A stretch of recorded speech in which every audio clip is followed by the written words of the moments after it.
अस्सलाम वालेकुम नाज़रीन, आपका मेज़बान रहमान चौधरी आप लोगों की खिदमत में हाजिर है और मेरे साथ मौजूद है तंदुरुस्त तवाना हट्टा कट्टा 50 साला बाबा। अच्छा नाज़रीन, आज हम इनके पास आए हैं।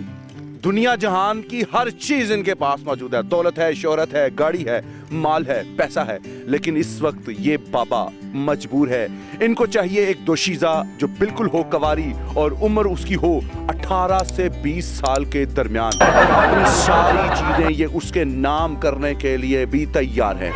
आइए इनसे पूछते हैं कि लत्तां इन्हां दियां कवर च ने ते इन्हां नूं इस उम्र दे विच ਇਹ शौक कित्थों आया। चलो चलो चलो। इतना कुछ अल्लाह ताला ने आपको दिया है, आपको बीवी भी दी है, बच्चे भी दिए हैं। ये एक 18 से 20 साल की उम्र से बच्ची की शादी का क्या जवाब पैदा होता है? ये बादशाह शौक है, अच्छा, जायदाद है, दौलत है, सब कुछ है, रब देता है तो मैंने भी एक जो शौक कर लिए। यह कड़ा शौक है।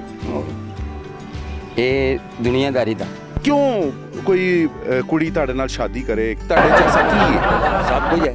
देसी खुराकां खादियां ने, जवान है, ਅਸੀਂ ਤਾਂ ਅਜੇ ਐਵੇਂ ਲੱਗ ਰਹੇ ਹਾਂ ਕਿ ਜਿਵੇਂ ਜਵਾਨ ਹੈ। ਜਿਹੜੀ ਝੜੀ ਜਦਾਦ ਹੈ ਹਾਂਜੀ। ਉਹਦੇ ਨਾਂ ਵੀ ਕੁਛ ਲਾਓਗੇ ਕਿ ਉਹਨੂੰ ਸਿਰਫ ਵਹਾਓਗੇ ਤੇ ਝੰਡੀ ਕਰਾ ਦਿਓਗੇ? ਨਹੀਂ ਨਹੀਂ, ਉਹਨੂੰ ਵੀ ਵਿਖਾਵਾਂਗੇ ਜੀ, ਉਹਦੇ ਨਾਂ ਕੁਛ ਨਹੀਂ ਲਾਓਗੇ? ਨਾਮ ਹੀ ਲਵਾ ਦਿਆਂਗੇ, ਕੋਈ ਰੋਲਾ ਨਹੀਂ। ਐਸਾ ਕੀ ਕਰਨੀ ਜਾਇਦਾ। ਜਿਹੜੀ ਪਹਿਲੀ ਬੁੱਢੀ ਹੈ ਹਾਂਜੀ ਉਹਨੂੰ ਜਦੋਂ ਪਤਾ ਚੱਲੇਗਾ ਕਿ ਮੇਰਾ ਬੰਦਾ ਕੀ ਰੰਗ ਚੜਾ ਰਿਹਾ ਹੈ ਜੀ ਜੀ। ਤੇ ਤੁਹਾਨੂੰ ਜੁੱਤੀਆਂ ਨਹੀਂ ਵੱਜਣ? ਨਹੀਂ ਜੁੱਤੀਆਂ ਮਾਰੇਗੀ ਸਾਨੂੰ। ਕਿਉਂ? ਨਾ, ਉਹਨੂੰ ਆਦੀ ਜਾਇਦਾਦ ਦਾ ਹਿੱਸਾ ਦੇਣਾ, ਉਹਨੂੰ ਦੇ ਦੇਵਾਂਗੇ।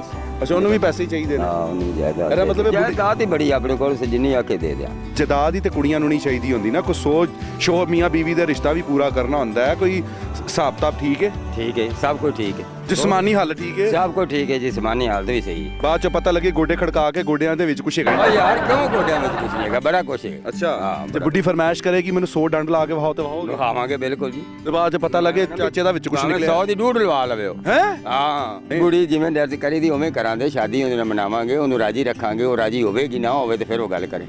ਹੁਣ ਇਹ ਦੱਸ ਕੁੜੀ ਕਿਹੋ ਜੀ ਚਾਹੀਦੀ ਹੈ ਤੈਨੂੰ? ਕੁੜੀ ਕੋਈ 18 19 ਸਾਲ ਦੀ। ਕਿ 18 19 ਸਾਲ ਤੇ ਧੀਆਂ ਦੀ ਉਮਰ ਹੈ ਯਾਰ, ਇਹ ਤੇ ਚਵਲ ਹੀ ਮਾਰ ਯਾਰ, ਰਿਹਾ। ਨਹੀਂ ਨਹੀਂ ਯਾਰ, ਨਹੀਂ। ਹੈ 18 19 ਸਾਲ ਦੀ ਦੂਜੀ ਤਾਂ ਫਿਰ ਮੇਰੇ ਕੋਲ ਹੈਗੀ। ਅੱਛਾ, ਹਾਂ, 18 19 ਸਾਲ ਦੀ ਉਮਰ ਦੀ ਕੁੜੀ ਹੀ ਕਿਉਂ ਚਾਹੀਦੀ ਏ? ਕੁੜੀ ਚਾਹੀਦੀ ਹੈ ਯਾਰ, ਮੇਰਾ ਜਜ਼ਬਾ ਹੈ ਕਿ ਮੇਰਾ ਦਿਲ ਕਰਦਾ ਹੈ ਕਿ ਫਿਰ ਇੱਕ ਵਾਰ ਜਵਾਨ ਹੋ ਜਾਵਾਂ। अच्छा ਅੱਛਾ, ਮੈਨੂੰ ਇਹ ਦੱਸ ਉਹਦੀ ਖਿਦਮਤ ਕਿੰਜ ਕਰੇਗਾ? ਖਿਦਮਤ ਜੋ ਹੋਏਗੀ ਉਹ ਕਰਾਂਗੇ। ਕਿਸ ਤਰ੍ਹਾਂ ਕਰੇਗਾ? ਮਤਲਬ ਲੱਤਾਂ ਕੁੱਟੇਗਾ ਔਰ ਪੈਰ ਕੁੱਟੇਗਾ? ਉਹ ਮੇਰੀਆਂ ਕੁੱਟੇਗੀ ਕਿ ਮੈਂ ਉਹਦੀਆਂ ਕੁੱਟਣੀਆਂ ਨੇ? ਨਹੀਂ, ਹੁਣ ਇੱਕ ਕੁੜੀ ਕਿਉਂ ਕਹਿੰਦੀ ਹੈ ਕਿ ਮੈਂ ਪਿੰਡ ਦੇ ਵਿੱਚ ਨਹੀਂ ਰਹਿਣਾ, ਇਹ ਤੇਰੀ ਜ਼ਮੀਨਾਂ ਮਰਬੇ ਮੈਨੂੰ ਨਹੀਂ ਚਾਹੀਦੇ, ਤੂੰ ਸਾਰਾ ਕੁਝ ਵੇਚ ਕੇ ਸ਼ਹਿਰ 'ਚ ਆ ਜਾ। ਫੇਰ ਤੇ ਮੈਂ ਉਹਦੀ ਖੁਸ਼ੀ ਪੂਰੀ ਕਰਾਂਗਾ। ਤੇ ਜਿਹੜੇ ਪਿਛਲੇ ਬੱਚੇ ਬੀਵੀ ਰੋਂਦੇ ਉਹ ਪਏ ਜਾਇਦਾਦ ਪਿਛਾ ਕੋਈ ਨਹੀਂ ਹੈਗੀ, ਉਹ ਜਿੰਨਾ ਮਰਜ਼ੀ ਖਾਵਾਂ। ਉਹਨਾਂ ਨੂੰ ਛੱਡ ਜਾਏਗਾ ਤੇ ਉਹਦੇ ਕੋਲ ਚਲਾ ਜਾਏਗਾ? ਨਾ, ਉਹਦੇ ਨਾਲ ਚਲਾ ਜਾਣਾ, ਉਹ ਵੀ ਖਾਵਣ ਦੇ, ਉਹ ਵੀ ਖਾਵੇ ਦੀ, ਮੁੱਕਦਾ ਨਹੀਂ। ਜਾਇਦਾਦ ਹੀ ਆਪਣੀ ਬੜੀ। ਤੇ ਚਾਚਾ ਤੇ ਕੱਪੜੇ ਤੇਰੇ ਓਏ ਕੱਪੜੇ ਮੈਂ 35 ਰੁਪਏ ਵਾਲੇ ਪਾਣਾ ਕਿਉਂ ਕਿ ਮੈਂ ਕਿਸੇ ਨੂੰ ਮਹਿਸੂਸ ਨਾ ਹੋਵਾਂ। ਜਿਹੜੇ ਕੋਲ ਪੈਸਾ ਹੋਵੇ, ਕੌਣ ਕਿਸ ਬੰਦੇ ਨੂੰ ਸ਼ੌਕ ਹੈ ਬਈ ਹੋਵੇ ਤੇ ਪੈਸਾ ਲਾਵਣ ਤੇ ਜੀ ਨਹੀਂ ਲੱਗਦਾ। ਨਹੀਂ ਤੇ ਫਿਰ ਭਲੀਏ ਲੋਕੇ ਤੇ ਕਿੰਜ ਲਾਏਗਾ? ਉਹ ਹੁਣ ਮੇਰੀ ਸੁਣ ਗੱਲ, ਜਿੱਥੇ ਲਾਵਣਾ ਪੈਂਦਾ ਉੱਥੇ ਲਾਈਏ ਨਾ। ਕਿ ਤੁਹਾਡੀ ਕੁੱਲ ਮਾਲੀਅਤ ਜਦਾਦ ਦੀ ਕਿੰਨੀ ਕੁ ਹੋਏਗੀ? ਕੋਈ ਕਰੋੜ, 2 ਕਰੋੜ, 3 ਕਰੋੜ, 4 ਕਰੋੜ? 5 ਕਰੋੜ ਦੀ ਆ ਗਈ। 5 ਕਰੋੜ ਦੀ ਹੈ? ਹਾਂਜੀ। ਤੇ ਯਾਰ ਅੱਲਾ ਅੱਲਾ ਕਰੋ ਇਸ ਉਮਰ ਦੇ ਵਿੱਚ। ਹੁਣ ਬਸ ਹੋਰ ਥੋੜੀ ਦੇਰ ਬਾਅਦ ਬੁਲਾਵਾ ਆਉਣ ਵਾਲਾ, ਵੀਜ਼ਾ ਲੱਗਣ ਵਾਲਾ। ਯਾਰ ਅੱਲਾ ਅੱਲਾ ਵੀ ਕਰੀ ਦੀ।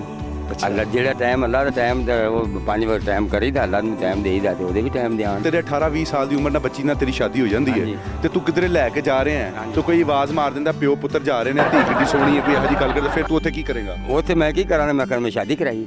इस वक्त आवाम का आपका तो दिल कर रहा है ला जुत्ती लइए तो करिए 100 पूरी। ऐसा जा कोई चक्कर नहीं का। 5 करोड़ रुपए की जायदाद का ये बंदा मालिक है।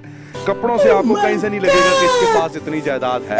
सादा दरवेशी है और ये चाहते हैं कि जी इनको इनकी शादी हो, ये उसके नाम अपनी जायदाद भी लगाएंगे। इनके लिए इन्ना लिल्ला पढ़ना चाहते हैं कि या इनकी कोई रिश्ते के लिए कोई ख्वाहिशमंद है तो आप इनसे रब्ता कर सकते हैं।